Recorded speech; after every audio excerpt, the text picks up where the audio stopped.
Thanks for hanging out with us on this Wednesday. Hope you're doing well. In a good way, I'm a little thrown off day of the week wise. Like it sort of feels like a Tuesday, but the Eagles played on Monday, so it's Wednesday, so I'm not complaining. Did that make any sense at all? No. Even when it was coming out of my mouth, it didn't make any sense. No. I guess I'm saying I feel like I'm a day ahead, which is closer to the weekend. No, I don't know. Richie Mack said, hey, anybody pick up Amari Rodgers yet? You know, obviously the Eagles need a returner. Richie, let me give you inside information. You don't want Amari Rodgers returning punts for you. Trust me. 5 fumbles. When that dude gets the ball, it's like somebody puts motor oil on the ball. He can't hold on to the football. You do not want Amari Rodgers returning punts for you. Plain and simple. I hear you.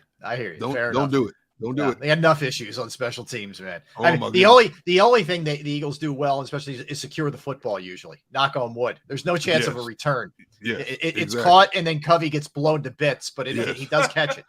Dude, I can't get it out of my mind. That one kickoff he returned Monday night, by the time he got to the 10, 15-yard line, there were 5 white jerseys waiting there. All of a sudden, all you heard was pop, pop, pop, pop.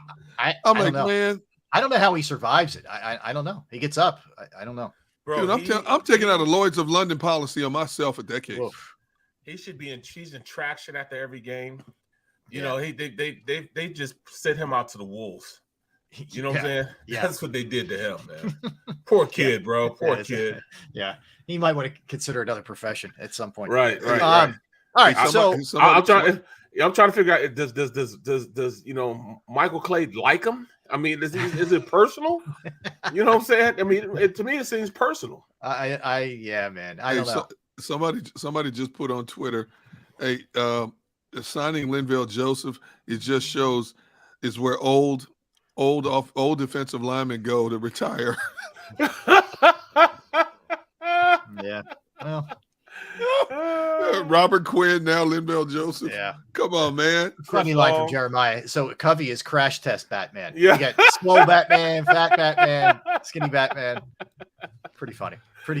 Come blow me up, Batman. Yeah, right. All right. So let's get back to this. They did sign Linval Joseph, which it is an interesting move, something of note. Clearly, they know they need to do something on the interior. But I guess I'll start with you, Barrett. And assuming, I think the hope is he might even play this week. So I guess that's a little piece of this. But what would you do? What would you do to correct this? Like, what are you implementing here to try to stop this issue that they're having here on the ground? I mean, it's the personnel people that they have in there. That's all. The personnel, and then you have a coordinator that doesn't believe in run blitzes. You don't just blitz just to passer to make quarterbacks uncomfortable. You could send run blitzes, and run blitzes, kind of it puts you in a position where you're not going to be able to come off and tee off on your defensive lineman. You can't. What's going on? They're double teaming them, which allows them to get to the second level. You got to stop the double team. The only way you stop the double team is to take somebody off the double team, and that's why bringing a linebacker, run filling, things of that nature. So if you send some run blitzes in there, now you're making it one-on-one. Now I'm thinking, well, at least I know one of my defensive linemen is one-on-one. He can make a play. So you just hope they make a play. Right. So, I mean, that's where I am, run blitzing, because, the individual personnel is not being able to do it. And, I mean, maybe they need to start doing some twist stunts or something like that. Something to just to take the pressure off those guys just making a play on their own all the time. What's the role of the linebackers here? Like, granted, we've talked about Fletcher Cox and Hargrave and how they haven't held up their end of the bargain against the run, but how much of this do they bear responsibility for? Well, it has a lot to do with responsibility because you're getting blown up. You get even if you get double team, you got to make a traffic jam right there where you get double team. You got to drop to a knee, whatever it is, to stop them from pressing you back. At this point, they're pressing them back, double teaming them back, and they're putting them in a linebacker's lap. And you become ineffective as a linebacker when you get blown up like that. And that's what's happening. They're getting blown up. You're getting double teamed back to the linebacker. How is TJ Edwards going to go make a play when he has a defensive lineman sitting in his lap? And there were several occasions where I saw defensive lineman sitting in his lap. You know what I'm saying? And there's nothing you can do about it. So I don't know whether is Flesh hates the scheme and they're not working to get out of the scheme. You know, like, all right, see the double team again. I told you so, and just not playing and giving the effort to to beat the double team. Right. Or I don't know what else to say. I don't know how you rectify the situation when you have somebody that doesn't want to play that position, I guess. Scheme, position, yeah, I don't know. It's hard to judge exactly what's going on. It is with Fletcher, that's for sure. What are your thoughts, Derek? These linebackers are not filling the gaps the way they're supposed to. Plain and simple. They can't. They're too small. Well, it's not that. It's they're getting dumped on their head. You're getting a defensive lineman dumped on their head, sitting in their lap. So what's the difference? We were raving about T.J. Edwards having a phenomenal year early in the season because he was making plays. Now they're isolating him off the ball. You have two linebackers in Kazir White and Hassan Reddick who are fast, but they're not dominant run stoppers. Well, T.J. Edwards but T.J. Edwards is that run stopper, but they're walling him off. Teams are doing a better job walling him off. And you know why? Because the defensive linemen are getting their ass kicked up front. Yes, they're not taking on double teams, right? Like, all right, yes. Fields right now. He's proponent of converting to a 3-4. Well, if you go to a 3-4, then you got to put a two gap. If you go to 3-4, are you going to put Dean in there then? Yeah. Really? Yeah, you put Dean in there then. But 5'10", 220. You think he would be a big help in that regard? Look at James Ferrier. James Ferrier is the same dude. How big is James Ferrier though? Let me look it up. Talking about, those guys were over 230, 235. No, I think James is like 225. Foot was like 225. Let me look at them. Sure? Yeah, they were small. Yeah, guys, I think Dean's lighter than those guys back. Yeah, way Dean lighter. Was lighter than them. Yeah. Yeah. Now lateral pursuit, Dean is an asset. Straight ahead, is he a liability or an asset? Let me see his height, weight, and size. Oh, see, James is 6'2", 243. There you go. Yeah, I mean, that's a huge difference. That's a Mack truck, baby. Yeah. That's a big difference. See, and once you get past that, see, you got to have some linebackers. They got to have some bricks in the shorts. You know what I'm saying? Yeah. You got to be able to stand your ground. They don't have that right now. They don't. I don't know what you do. And now, Larry Foot was 6'1", 240. There you go. Yeah, they're both much heavier. Well, I mean, I've seen guys like Sam Mills, but we're talking about an extraordinary type of linebacker. You see this before Mike Garafolo? What's that? About I'm not even going to say Tui Pelotu, head to IR. There's the Linval Joseph move. He's head to IR. Who has played in all 9 games and logged a bunch of snaps recently, 43% more in each of the last 3 games. Is headed to IR. Damn. That might be the reason why they made this move. That's why. Well, they made the move, but it might not be. He might not be all the way hurt. It might be, all right, son, you're not doing so well. So there you go. You just play hurt, okay? Play hurt. Yeah, team's been doing that for decades, dude. Oh, years. And that's why Ron Rivera with this. Well, we'll get to that later. I don't want to give that away yet. I want to talk about that one, but we'll save it for our football segment. I don't know. I mean, you guys, your conspiracy theory might be right, but I don't want to. Man, you need as many bodies as you can get. That's concerning to me. Okay, so let's see. He's on IR. Goddard's out indefinitely. We still don't know the status of AJ Brown. Maddox is on IR. Yep. But the bug is finally catching up. We have been patting them on the back because they've been healthy up until the last couple of games. Now it's starting to catch up. The war of attrition. A little bit. Yes. Yeah, and which means Fletcher Cox played 84% of the snaps. You can't play him 84% on Monday, right? And even if he's giving max effort, you're getting diminishing returns as the game goes on and or later in the season too. Well, I told you before halftime, you saw that dude suck and win. And that's not a knock against him. Anybody who's not getting off the field defensively is going to be suck and win at that point. You had the ball for over 24 minutes in that first quarter. Your defense was on the field for over 24 minutes of a half. The first half. I mean, any defensive player is going to be suck and win in that regard, but you can't have him playing 84% of snaps, dude. Can't. So they've been very fortunate really all year up until now, injury-wise, and it's finally starting to bite them here.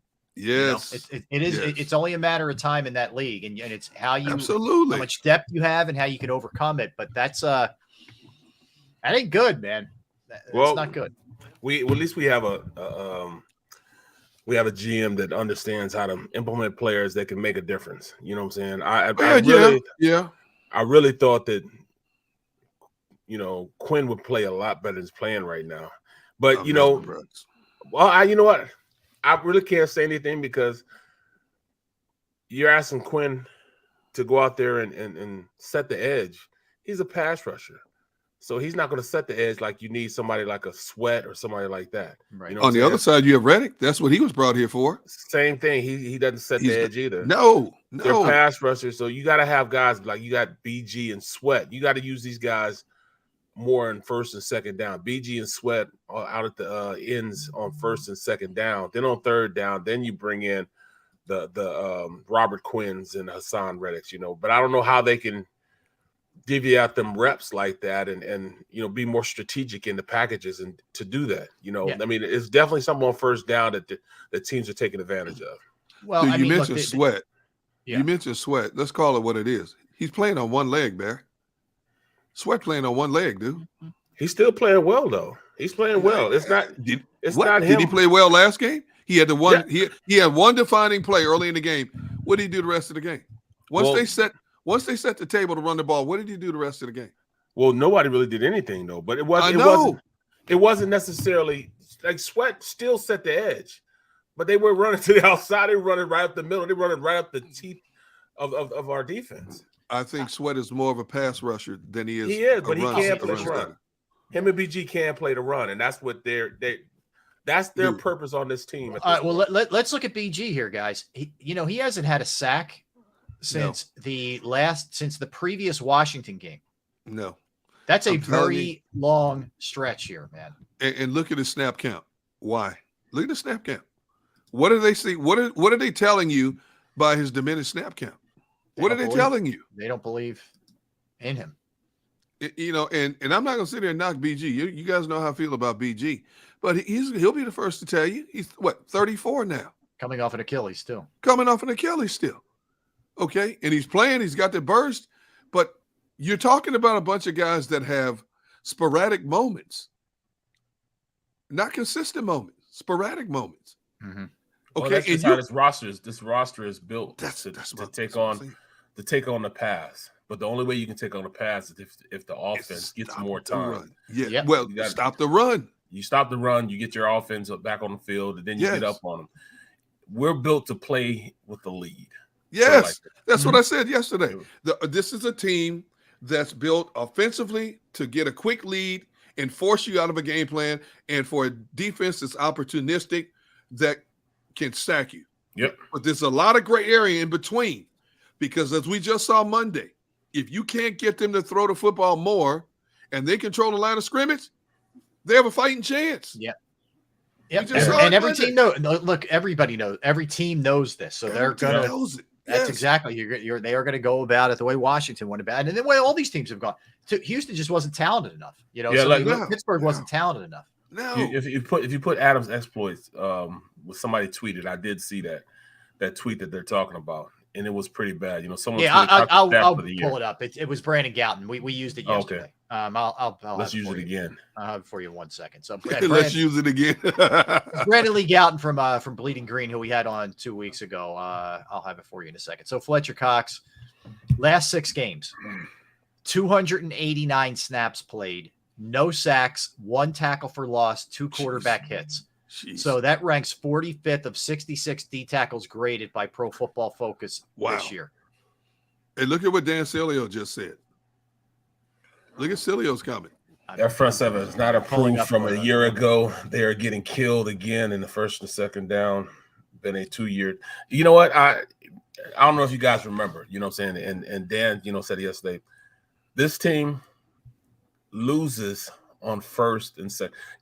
Gannon's defense is built that it's going to lose on first and second down. It was their Achilles heel on first and second down. That's why they brought the big fella in. They brought in Davis to stop the bleeding on first down. If you could stop teams from getting ahead of the game, keeping ahead of the sticks on first down, then his defense can play more optimal. They have an optimal chance of making things happen when you can play, tighter coverage than, what I'm saying, because you're forcing them to pass the ball.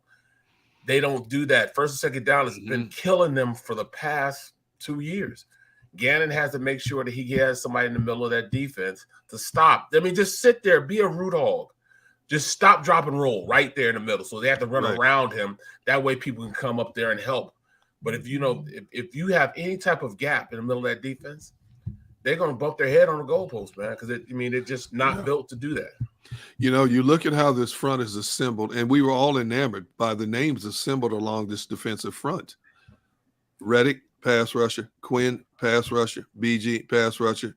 Sweat, pass rusher. But still, that's those are glamour positions. Yes. Defensively, I'm not gonna lie, I would want a pass rushing defense. And I can't be mad at Gannon for having a pass rushing defense. No, I'm not mad at him. No. This is a passing, this is a passing offensive league.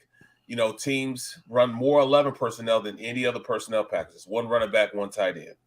That means you're going to pass more on those downs. It just so happens that the Eagles' Achilles heel are teams that have the ability to run the ball. If you can run the ball successfully, then but there's not a lot of those teams in the NFL. Mm-hmm. There's not a lot of teams that run the ball like that. But the trend is moving back with a lot of teams of running, establishing the run. Think about it. Well, we started the trend. I understand. Yes, but I'm saying the Ravens and us. Yeah, and now you're seeing more teams do it.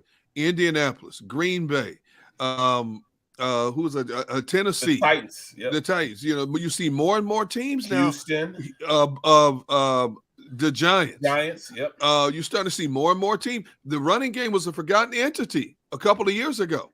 Now the trend is swinging back towards, hey, if we're lacking in the quarterback department, if we can build that ground game, we're going to be in a lot more games than we're going to be out. Yeah, we can't rely on the pass because we don't have the guy back there to see it and to be it quick enough to make the passing game happen. Yep. Every team doesn't have a starting quarterback. We agree with that. Every team in the league, Justin Fields is still evolving. David Sills, I don't know what he is. That's another story. Mills. David Mills, Sills, whatever the heck his name is. Daniel Jones. Daniel Jones has never really developed into an elite passer. Yeah. But look at how Brian Daboll identified that right away. And look how much better he's playing. Yeah, he's getting the most out of him, no doubt. He's getting the most out of him. Yep. And I just mentioned 8 running backs that are averaging over 4 yards a carry. Yeah. That this team is going to have to face. That's huge. It's a real huge. It's a real problem. Let me give you the update roster moves here. So they placed Dallas Goedert and Marlon Tuipulotu on the injured reserve, which means they're out. Oh, and I got to throw it clean. Yeah. Tuipulotu. Well, that's 4 games at least. Okay. Was I even close when I said it? Was I close? You weren't bad. That's it. Yeah, you weren't bad. Close? Okay. Tyree Jackson is activated from the PUP list. Okay. They signed safety Marquise Blair to the practice squad. They opened up the 21-day practice window for Janarius Robinson, who's a defensive end. So they're the official. That's off of the Eagles' Twitter. So that's official roster moves. Not surprised. I think it sounded like it was going to be at least 4 games for Goddard, right? So that's no surprise. They don't know. They have not announced what the injury is to Tuipulotu. We don't know yet what that is. They'll think of something. They'll think of something. Trust me, Rob. They'll come up with something. He played into the 4th quarter, so again, we get any word, we'll keep you posted. But that's he was out there in the 4th quarter. Not that he played. He was out there on the field. A lot of guys out there. Yeah. So I'm assuming we're going to see, in terms of Stoll is a very good blocker, solid pass catcher. This is where we may see Calcaterra, because I don't think Tyree Jackson's going to be ready yet. But this is where we're going to see Calcaterra, I think, potentially shine. He's a pass catching tight end. Messa, get off the pot, man. It's time. It's time to leave women and kids at the door. It's time to go out there and fight, man. This is going to be a game in which we see what the makeup of this team is. Right. Can they go out there and make some things happen? This is where I want to know who is going to put up or shut up. Now, if I'm betting Monopoly money, I pick the Eagles all day, every day, Sunday against the Colts. But as I asked you guys yesterday, I'll bring it up again. If they lose this game Sunday and Indianapolis establishes the run Sunday on them, which will open up the play action game for Matt Ryan. And oh, by the way, did you see Matt Ryan take off on a 39-yard run? 37-year-old Matt Ryan. Are you His kidding me? teammates were like mobbing him like he had just, finished the New York City Marathon. I'm like, are you kidding me? Yeah. But what are we saying Monday?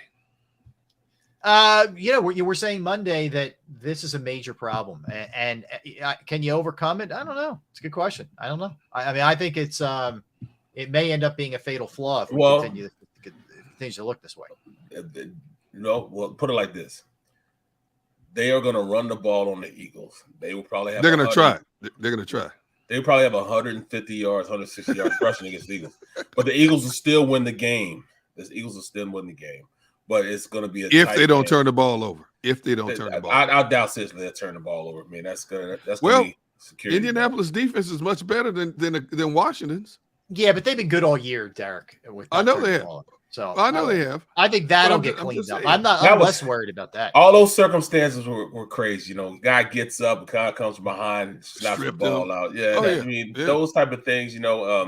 Dallas Goedert, gets his neck ripped in half, and he drops the fumble. AJ Brown has a bad will, so he can't go up and get the ball as explosive. Yeah, one catch for 7 yards is not AJ Brown. Yeah, Well, so that's the good news. We didn't hear anything on AJ Brown.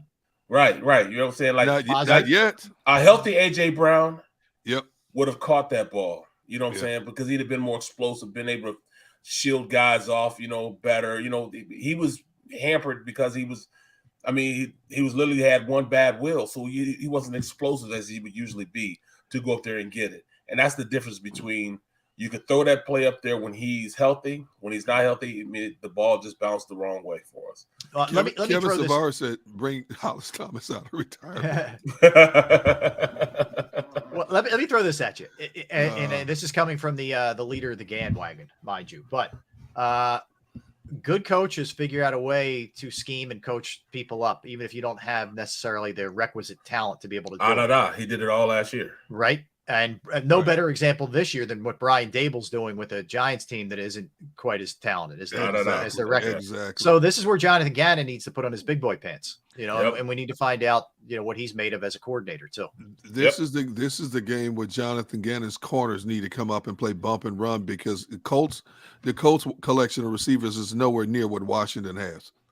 This is where you need to come up and play physical against their wideouts and force Matt Ryan to hold that ball a little bit longer. We're not going to get that. So we're going to play COVID secondary again? COVID secondary? COVID secondary? Yeah, 6 feet away? Is that what we're going to do? Yeah. That's just what he does. That's just the schematic schemes that he runs. He's not a guy that goes out there and wants to play. We're not going to get a Jimmy Johnson defense. God rest his soul. We're not going to get that defense. We're not going to get a Buddy Ryan defense. That's just not what he likes to call. This isn't the same defensive coordinator they have up with the Giants. This coordinator is not even a bend but don't break. Right. He just wants to make sure that you're not going to beat him with the big play. Exactly. Right. No big plays. Well, Terry McLaurin got a big play on the one, but that was only one play. But why did he get it? Because of the play action off the run. Yeah. Yeah. And in fairness, though, guys, you're right about there's no doubt about the run, but they were a team that didn't give up a lot of points. It hasn't really given up a lot of points this year, the entire season, no matter however it looks. Dan Silio. No way, Gannon is a plug and play DC. We'll find out. Look, we're going to find out that, now, because he's a little shorthanded and there's been something that's been exposed. So this is where good coaches make corrections. This is it. I mean, there's no excuses. No, get it done. No, we'll get it now. And the other thing is, you're not dealing with a great passing threat of a team in the Colts. No, bro, they don't have, and they don't have Payne and Allen sitting in the middle of that defense. No, they do have Kwity Paye, but that's nowhere near the players that we had this last week. Yeah, on Monday in front. You know what I'm saying? Absolutely. Yeah. All right. Let's come back and let's dive into the Colts a little bit here and exactly what they are, who they are, some numbers that may support whether they're good or bad or whatever, but that's who the Eagles play at Indy this weekend at 1:00. So we will get into that when we return. Derek Gunn, Barrett Brooks, Rob Ellis, Sports Take, JAKIB Sports YouTube Network. I want to tell you about Pro Action Restoration. Pro Action Restoration is the place that you call or reach out to if your home, your business, or property that you own experiences the inconvenience of water, fire, smoke, or mold damage. Pro Action is on call 24 hours, 7 days a week to assist. I know that because I called them on a Saturday and they got out to my parents' house and they cleaned up the mess and got rid of that headache. And it was the crew was amazing. They were professional, clean. The price was reasonable. They are licensed, bonded, fully insured. They've been serving the tri-state area for more than 2 decades. Pro Action will work in conjunction with your insurance company. So again, it could be water, it could be fire, it could be smoke damage and mold remediation. You name it, they can handle it. Give them a call, 610-623-3760, 610-623-3760, or online at proactionrestoration.com, proactionrestoration.com. Don't wait until after